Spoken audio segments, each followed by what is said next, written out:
Ilang araw na nalalabi sa ultimatum na ibinaba ni Mayor Benjamin Magalong sa mga telcos para ayusin ang kanilang mga nakalaylay at buhol-buhol na kawad ng telepono at internet.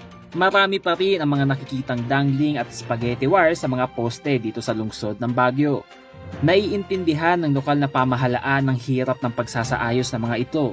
Kaya naman posibleng i-extend ng lokal na pamahalaan ang araw na ibinigay sa mga telcos upang ayusin ang kanilang mga linya. But we might extend this, no?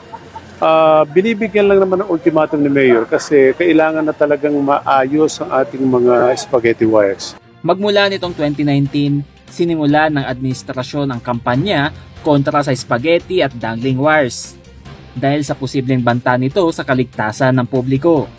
Ilan na yung kilometers? Almost 300 plus kilometers na naputol na wire since we started this campaign in 2019. Kaya lang, magputol tayo, tanggal tayo ng tanggal doon sa mga dangling wires. Itong mga contractor naman, napaka-irresponsible, kabit naman ng kabit, walang ayos. Inaayos naman umano ng mga telcos ang kanilang mga linya.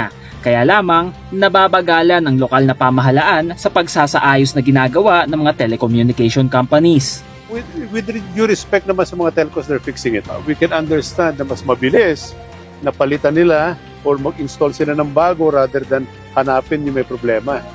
No? Kaya lang nababagalan ng ating mayor regarding how they fix it. No? So binigyan niya ng deadline na 3 weeks after September 4. September 4 noong ibinaba ni Mayor Benjamin Magalong ang 3 linggong ultimatum sa pagsasaayos ng kanilang mga linya. Ibig sabihin, mayroon lamang 21 araw ang mga telcos para ayusin ang mga ito. Kung hindi, ngayong September 25, deadline ng nasabing 3 weeks ultimatum, lokal na pamahalaan na ang puputol sa mga nakikitang dangling at spaghetti wires.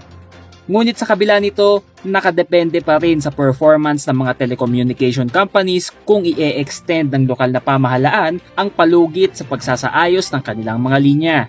Let it be muna. Let it be the September 4 and the 3 weeks, let it be. No?